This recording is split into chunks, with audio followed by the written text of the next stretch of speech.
Hello and welcome to the inaugural Album of Record podcast. I'm Craig Lyndall. I'm one of the hosts, and I'm joined by Andrew Schnitkey. How's it going, Andrew? It's going good. I'm super excited to be starting this podcast and looking forward to talking about music with you.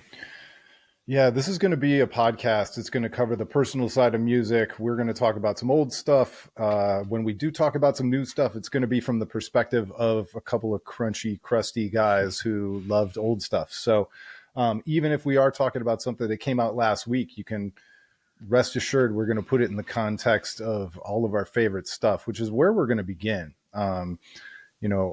I thought it would be important for Andrew and me to talk about kind of where we come from, what our musical vintage is. I think some of you probably know that the Album of Record was a music essay site that was written by me. A lot of those essays were supposed to be podcast episodes. I just never got around to turning them into audio form. And so over the last 2 years, as I've been writing those, and I've had the greatest time doing it, I decided that I didn't want to go back and revisit those kind of essays / scripts and turn them into podcasts. So here we are. We're going to do a conversation pod with my good buddy Andrew, an internet friend at first. We've actually met in person a few times, but I'd say like 98% of our relationship has been online.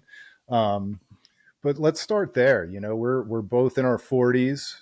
We've been friends for over a decade now, and we've shared lots and lots and lots of music over those years. But we didn't grow up together. So tell everybody kind of where you're from and what's your musical vintage, Andrew. Yeah, sure. So I grew up in a really small town, rural Northwest Ohio, Napoleon, Ohio. And yeah, it was somewhat close to Toledo. Toledo was kind of where we went when we needed to go to a mall and things like that. And I grew up not terribly into music as a kid. I would listen to my parents' records a little bit. My dad had Dark Side, of course, because I think everybody had that. He had a Styx record I remember listening to. He had Queen. My mom had some Paul McCartney, Beatles, Beach Boys, things like that. But so I would kind of listen to that stuff a little bit, but nothing that I would really say I clung to. I didn't know any of the members of the bands or anything like that. I was a very casual music fan as a child, I suppose.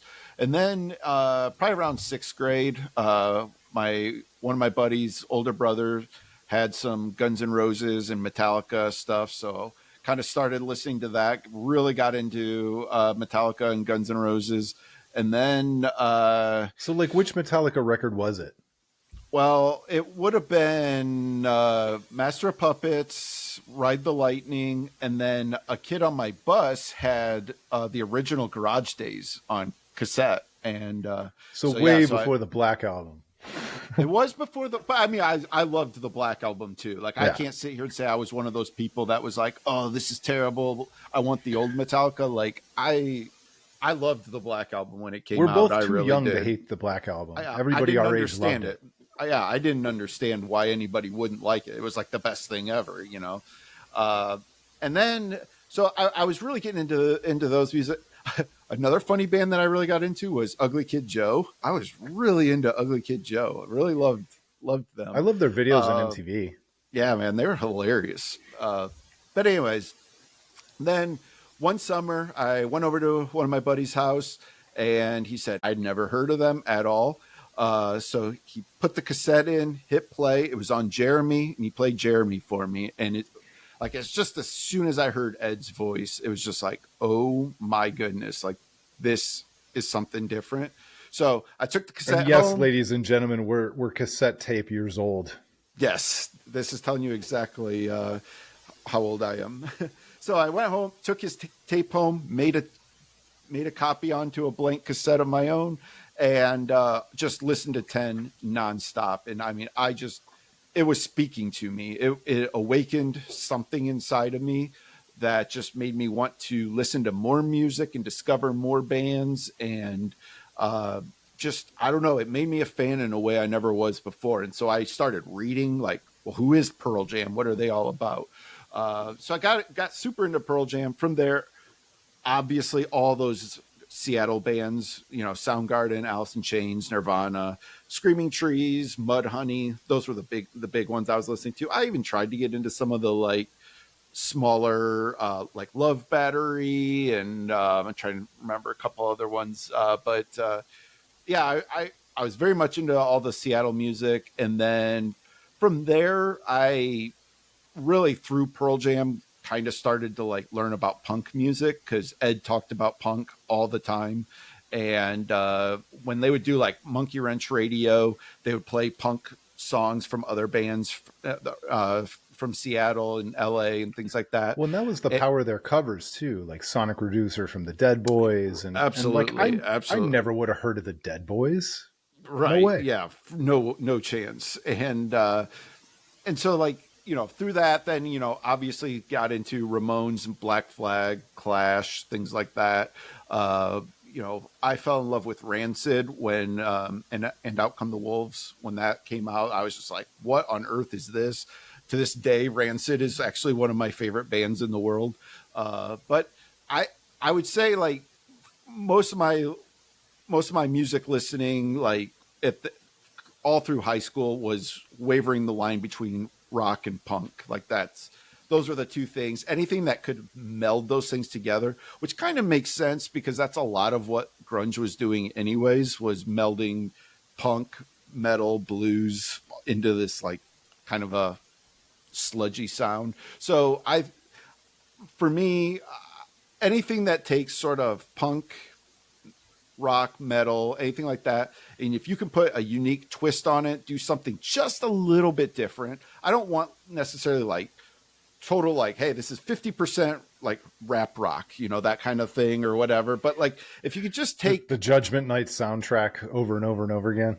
yeah, yeah, yeah, I don't need it to be that starkly divided, but if you can just take punk and do something unique, if you can take metal and put a little shoegaze in it, Def Heaven, I'm gonna absolutely love it. So that's kind of, I went to Ohio State then, and through people I met in college, I sort of discovered a little bit more the metal stuff. That was kind of my intro more to some deeper metal, but and even hip hop. I had a couple friends that were like really into hip hop that I'm not a big hip hop fan, but I'll listen to a little bit.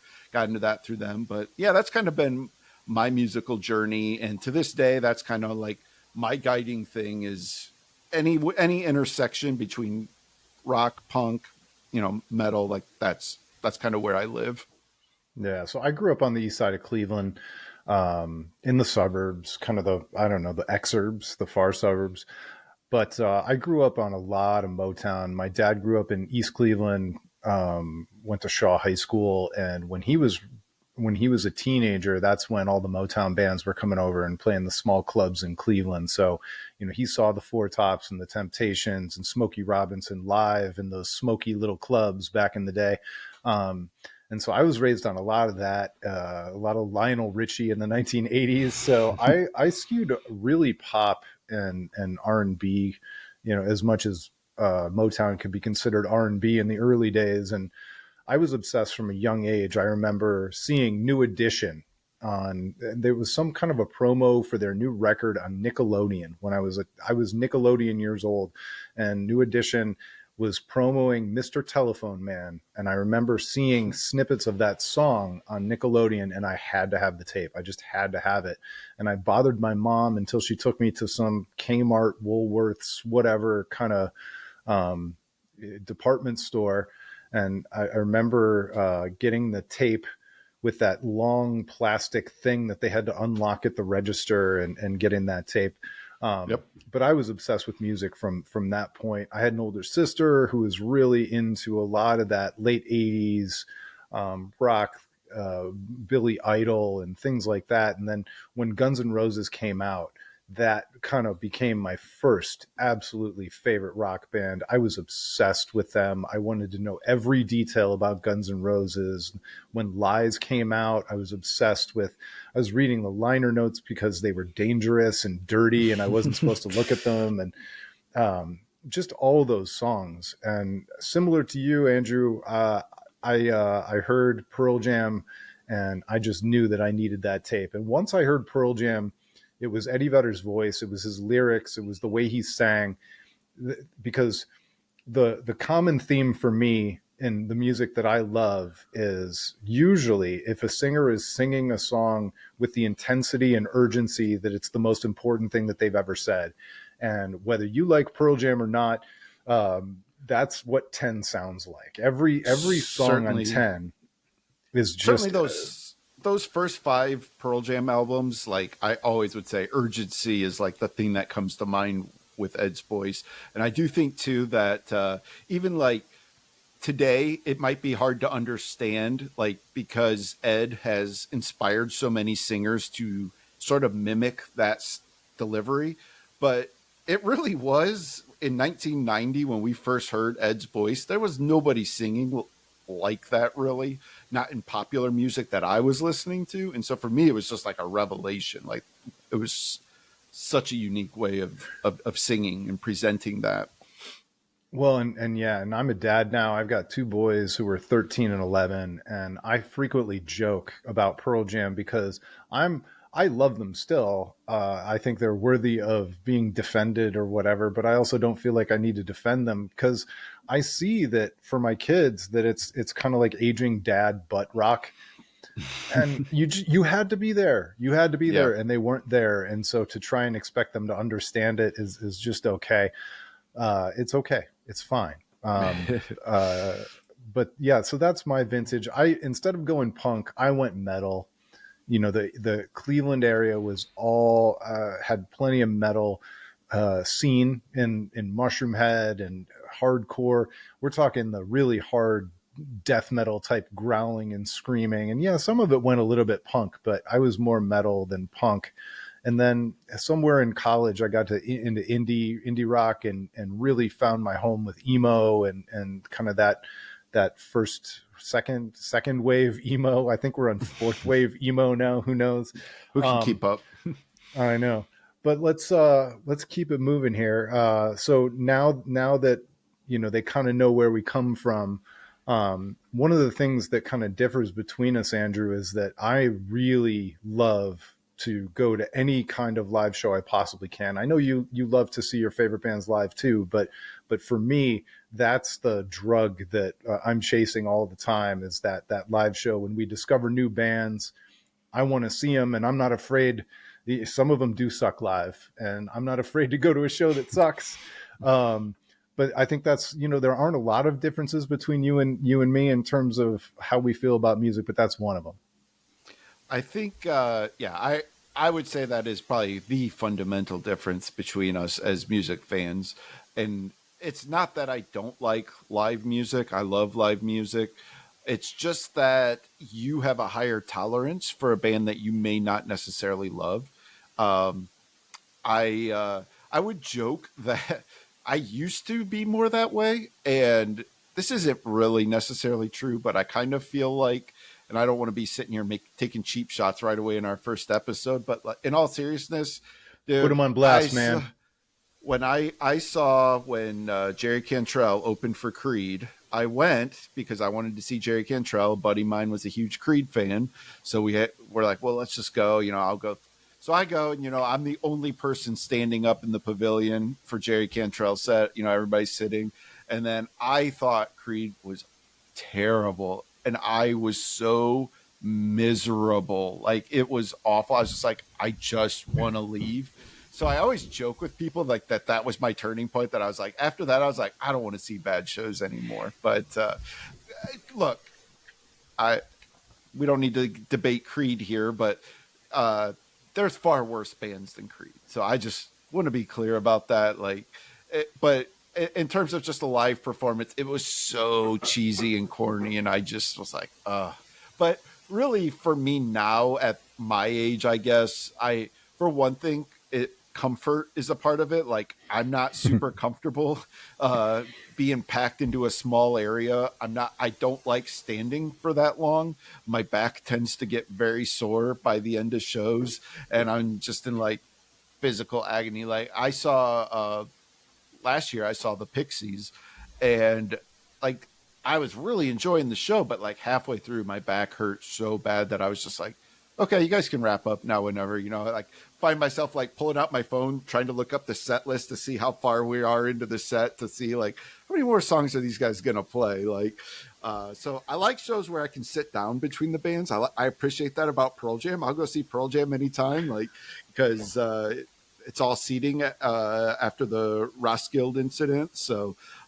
you can sit down in between bands and, be comfortable. So I like that. I like to be comfortable, I guess. But in all honesty, like I do love live music, but it's not the thing that probably drives me with music as much as I think it does seem to do for you. Like it seems like this is my perception of you, is that like, so when you discover a band, yes, you're going to listen to their album and you're going to love it, but your immediate thought is, well, what does this do live? Like, what is this going to be like live?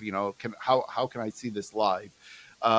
Whereas for me, I think I tend to dive a little bit more into the intricacies of the studio recording.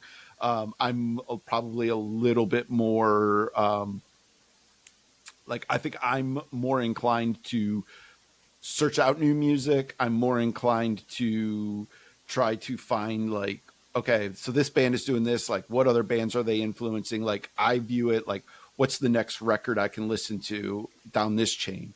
And that's probably a little bit. And again, it's not that you don't like new music, but that's sort of our differing paths in what we Yeah, do when we you're like discover that music. meme of the detective who's unwrapping the case and has string attached to the pictures Yes. on the cork board.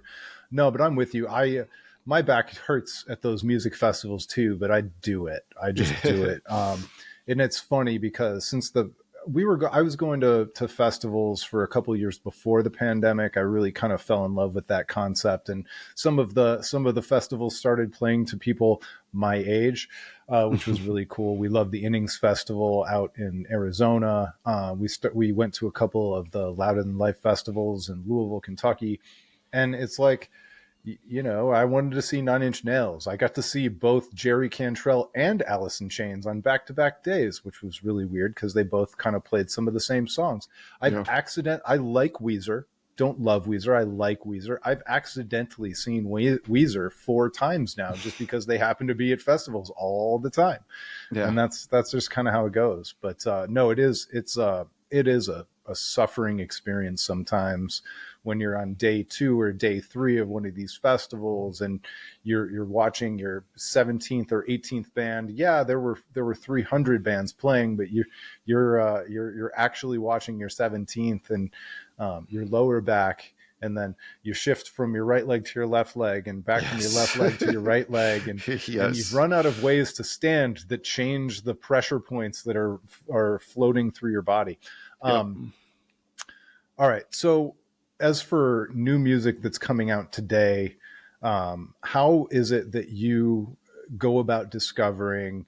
What are the websites that you're still reading? Spoiler alert: Andrew and I are both Spotify people. Yep. Just for whatever reason. So how do you go about? Because I think that's a lot of what, when I talk to my friends and they're like, how do you listen to all this new music? And first of all, I tell them that it's actual work. Like, you not only have to discover what came out and what you should listen to, but then you can't just have it on in the background while you're working. You have to kind of actively listen to it a couple of times. And I think you and I agree on that. I'd love to have any changes to that process that that you think are worth pointing out, and then just kind of how you go about it these days. Yeah. In terms of websites, I would say primarily it's Pitchfork and Stereo Gum. Those are the two main websites that I'm checking out, and probably more so Stereo Gum than Pitchfork these days.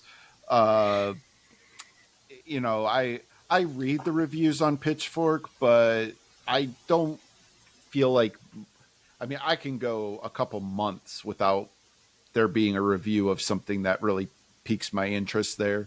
Whereas Stereo Gum, they tend to just, they get sent, demos, and they get sent press releases by all kinds of bands saying, hey, we got a new song and a new album coming out. And then they post it every day. Stereo Gum, their afternoon is just filled with posting such and such has a new song, such and such has a new album, And so, yeah, I, that's a good starting point listening to that. But I think that today, the number one thing that has expedited or been a catalyst for me for discovering new music is honestly Spotify. I think their discovery algorithms are incredible. It doesn't bat 100%, but their suggestions for me, even if it's maybe not even always that band that they suggest, but I'll listen to that and be like, this is kind of close. So then I look and see like, okay, well, fans of this band also listen to, and then it shows these bands. So then I'll go through and like listen to those bands. And I think you kind of hit on it too. You have to be in the right mood to be in a discovery mindset. So like if I'm at work and I want to listen to something while I'm working, I can't listen to something new because I need something a little bit more familiar that I can sort of split my concentration on. Like when I'm in discovery mode, I'm dedicating my attention fully to, whatever it is I'm listening to. And usually like for me these days, like my first listen will be with headphones, but then like I got to get it in my car, like listening to it loud in my car. Like if it passes both of those tests, that's when I know like, okay, like I'm in on this band. So, those are kind of the main sort of processes that I go through. And then every year I make a playlist in Spotify. So I have a 2024 new music playlist. And if I listen to an album, I just take one track from it and throw it in that playlist. And that playlist then just accumulates throughout the year, everything I've listened to. And I can just keep going back to that and find out like, oh yeah, that's right. I listened to this. I kind of like this. I need to give that some more time. And it just sort of sorts itself out throughout the year of what are some of the new things that I need to listen to. I don't know. Is that pretty similar to what you're doing or? Yeah, I mean, for sure. And I feel the same way about Spotify. And I'm not deaf to the criticisms of Spotify. I'm a musician myself. I post things not because I think I'm going to make any money, but like, trust me, I pay attention. I get it. I try and make up for the fact that I love Spotify so much with my Patreon subscriptions to different artists. We both do a Bandcamp subscription to Cloud Nothings. Yep. So I buy T-shirts even when I don't really want them because I've abandoned physical media. Yeah. I just got into vinyl, so now I'm buying way too expensive limited pressings of different colored vinyl. So which again, with ridiculously high shipping costs. Yeah, that's the downside. But yeah, I grew up on CD. I grew up on tapes, converted to CDs. Those first couple of tapes that I had to buy Pretty Hate Machine and Pearl Jam 10 on CD.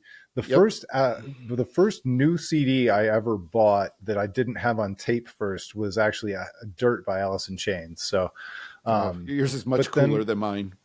Mine was Aerosmith, big ones. You know what? And that's a good CD. That was a very good CD. Very good CD. But not cool. By the time I turned 16, that was one of my go-tos whenever I knew that I was going to have a fellow high school girl in the car. Yeah. Because like the stuff that I listened to wasn't necessarily always popular with the girls. But so yeah, I collected all these CDs, and then at some point my wife and we moved twice, and I didn't unpack my CDs after 2 different moves, and I think I had between give or take 3,000 CDs, and I finally decided just they all had to go. And so I posted on Facebook that I was giving them away for free. and I kept, I think, 75, maybe 100 that I just couldn't get rid of. I couldn't part with Mm-hmm. my bootlegs and my rare Mm-hmm. CDs and different things like that. And I posted on social media that I was giving them away, but if you couldn't pick through them, if you're going to take them, you had to take them all. And so in like one fell swoop, somebody came over and I had Office Max boxes filled with CDs, and they took probably 2,500 plus CDs off my hands, and I've just been a Spotify guy ever since. And I've not jumped into vinyl. So, how long have you been doing the vinyl? And how did I don't know. I get it kind of, but I don't see myself doing it. So, how did it happen for you? So I always wanted to be into vinyl because, again, I grew up listening to my parents' records, and so there's like a nostalgia to it for me. Like, and I think what happened. So before I even had a record player, like I would occasionally buy different things on vinyl. Like when Pearl Jam did the 10 anniversary edition, they did this super deluxe fan club exclusive edition that has all kinds of stuff in it. So I bought that for at an outrageous price. I didn't have a way of listening to it, but I always thought, well, someday I'm going to. And so maybe about a year ago, I finally got a nice record player. I had like one of those, those like little like suitcase record players that they sell in stores. It's like got the speakers built into it. Like I had one of those, but it It's in that weird aisle at Target that has a mix yes, of audio equipment and also weird collectibles. Kohl's will sell them. Yeah, it's that kind of thing. Uh, and I would listen to a couple things on that, but the sound quality wasn't great. So I finally got a nice record player here last year, and for me, there's just I I have, as much as I love Spotify in like the modern, like anything you want to listen to, it's there at your fingertips. Like it's great. Like I can discover so much more new music. The music that I love from growing up is always with me wherever I am. I just pull my phone out. I can listen to any song. That all that stuff is great. But I did find myself really missing the touch of music, like holding that packaging and reading liner notes and like just reading the lyrics and discovering who was in the band and what instruments, what guests were on it. And I really missed all of that. And so for me, like I just love, I can just put a record on if I want. I can sit there and hold it in my hands and look at it, or I can just kind of relax. And there's just something more physical about the listening experience for me on vinyl. Um, Well, and even I'll and admit that I'm missing something from the physical experience because I remember just standing in front of my giant shelf of CDs before we moved twice and before I stopped unboxing them and just looking, and oh, I haven't listened to that in a really long time. I'm going to do that.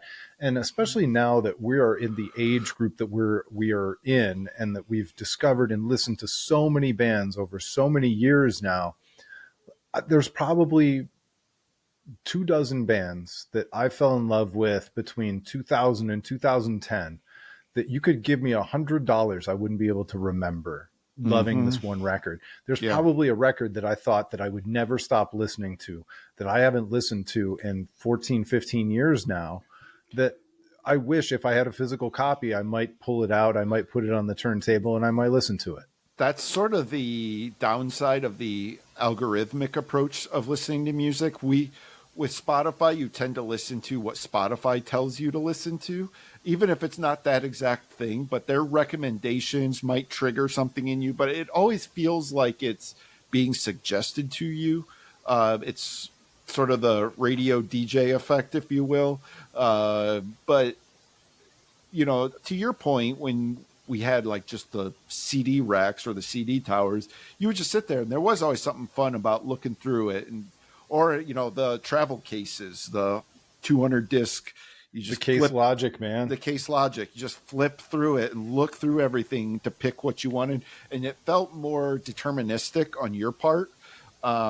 and so I do get that with my vinyl as well. I kind of love that, flipping through my records to find out, like, okay, what am I going to listen to tonight? Now, my collection is very limited right now. I mean, I have a decent amount, but I got a lot of work to do to build up my vinyl collection to where I want it to be. But I do enjoy that, though, that feeling of like, oh, let me go through and like actually look at this stuff. And it does sort of reinforce, you find yourself listening to things a little bit more often. Like, when Spotify does their year end thing, like my number one most listened to album might have like 13, 14 listens this, compared to, before Spotify, my favorite album in a year, I would have, I'd probably be like 100 listens, because we just weren't listening to as much different stuff. We would tend to listen to just what we had. And so, I sort of like all that stuff. I like that I can kind of live in both worlds now, that I can live in the Spotify world when I'm in that discovery mode and I want to find something new. But if I'm at the end of the night, if I just want to relax in my living room and kick back and just put on something comfortable, something that I really love, that's where my vinyl sort of comes into play. Yeah. So, and that, I would never try and convince anybody that we live in a worse time for being a Yeah. music fan, even though it's different and it's different than what I remember. Mm-hmm. And I do miss walking around music stores and browsing and Oh, picking things yes. up. But Man, do I miss that? I had to look it up just to reinforce my memories here. But, there are albums that you and I probably bought as kids. I know there are album records, CDs that I bought as a kid that I ended up listening to 30 or 40, 50 times, even though it didn't deserve it, just because I had already plunked down the cash and bought it. And I'm thinking specifically, there was a band called Dig. Do you remember Dig? I don't know. What? So they were a band that released an album in 1993, also called Dig, and they had one hit. It was a really big kind of alternative, kind of post-grunge shoegaze type song called Believe. And it was a really good single. It was a really good song. So I bought the Dig record in whatever my local mall record store was. And I listened to that record because now I owned it. I was pot committed to that record. And I have one of so those. I have a relationship with that record that nobody should have. So what's your version of Dig? Mine's not as obscure as that, but for me, like as soon as you said that, the thing that popped into my head was Live Throwing Copper, which it's a good album. Don't get me wrong. Like I'm not saying Who it's doesn't not. like white comma discussion? Yeah, but I just I would listen to that album a ton because it was in my Columbia house, batch of CDs. So now I had it. It was one of 12 CDs that I had. So I listened to it a ton. And I can't tell you the last time I sat down and listened to Throwing Copper. All right, so let's talk about this. You just brought up another topic. Live, Throwing Copper. I was really into that band. I liked their first record, Mental Jewelry. I was on, God, Mental Jewelry is such an embarrassing album title to think about today. But I had Mental Jewelry. I listened to that band. I was on to them ahead of time. And then Throwing Copper came out. They kind of became the biggest alternative band in the world, at least for 10, 15 minutes, maybe much, much longer. But there is probably no band from that 90s era that I have turned on more and dislike more today after saying that I was absolutely a fan back then than Live. Is there a band? I'll give you a second to think about it. Is there a band that you can think of that you really liked in the moment, and now you would rather not listen to music at all than listen to their record from back in those days? Like, And once again, I would defend white comet discussion. I would defend a couple of songs from Throwing Copper, but I could also do without it completely and totally. It's hard because like I just think that band is also Live. Like, I think it's the same band for me. Like there are bands that like Green Day, for example. I'm pretty out on anything after Warning, and I But you haven't turned but on I would Dookie. I have not turned on Dookie, Insomniac, Nimrod, Warning. Those four albums, I'll absolutely stand by those. Um, so it's I yeah I but yeah it's I truly bet you it has been 20 years since I've listened to Throwing Copper. Because another one, I was a huge, huge fan of Bare Naked Ladies because I ended up getting to see them live a few times, but I don't dislike them today. I just Right. don't actively listen to them. I actually dislike the band live now. Yeah, agreed. I And mean, they taught us about When the Dolphins Cry. which is also when I stopped liking them. It's a weird thing, and I did I don't want this to turn into the hey, these guys bash live episode, but No, but that's funny. It's funny. what were And honestly, I'm going to be honest. Lakini's Juice, despite the stupid title, that's a really good riff. That's a yeah, really great riff. I remember liking that song. I'm trying to remember, like, obviously Lightning Crashes, but what It's were not them. It's me. what were the singles off of Throwing Copper? Like, there was some like I rock. Alone, Selling the Drama. Selling the Drama. That was the one that I loved. I loved that song. But it's funny that like Yeah. now I can't even remember the names of those songs until you said them. It's just funny that something I listened to so much at that time is just so far out of my memory now. And don't forget the rebellious song Shit Town. That's right. That's right. Because they had shit in the title. Oh, now I'm going to have to make this episode explicit. Look at me. Look at what I did. So anyway, That's not going to happen again in the future. No, probably not. Never. Not a chance. Well, I think this was a really good first chat, man. I'm really excited to see where we go. We've already thrown a bunch of topics around, some kind of more evergreen type topics. Do you want to spoil any of them? Like hints at some of the ideas that we had. I wonder if we did though want to just real quick. We can talk about that, but I wonder also if we just real quick do want to talk a little bit about what our goals are for this podcast and kind of what we're hoping to get out of it. I think it's not money. Spoiler. Yeah, it's definitely not money. We are way late to the game for that, but and we're also pretty niche. Yeah. It'd be nice if we could cover some of our bills, but I don't really care. It's fine. We're the website's on Substack. You can subscribe if you want to give us a little bit of money, but it would be hard to break even probably with all the hosting and equipment we bought over the years and everything else. It doesn't really matter. Yeah. I think Craig mentioned at the beginning of the show, he talked about how this original idea was to be like the very structured podcast, like when it was just the whole album of record was going to be a podcast series. It was never going to be a website. And Craig shared with me some of the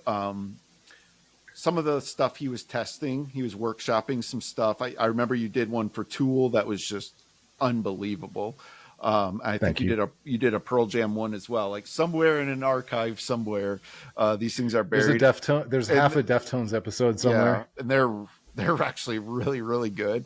And so I think that like that has always stuck with me, that like the idea of like a structured show. But then I also really love the IndieCast. Listening to Ian and Steven. And I kind of think that's probably a little bit more of the inspiration for what I would love this show to be, which is two friends who have remarkably similar music tastes, but like we come about it from different angles and we'll bring different influences into it, just having a discussion about music. But hopefully as we get more listeners, I would want to have this be a more communal thing where we're getting feedback and suggestions from people, that this can really be just a music discussion amongst people who really, really, really love music and love talking about music. Because for me, it's probably my favorite thing to talk about.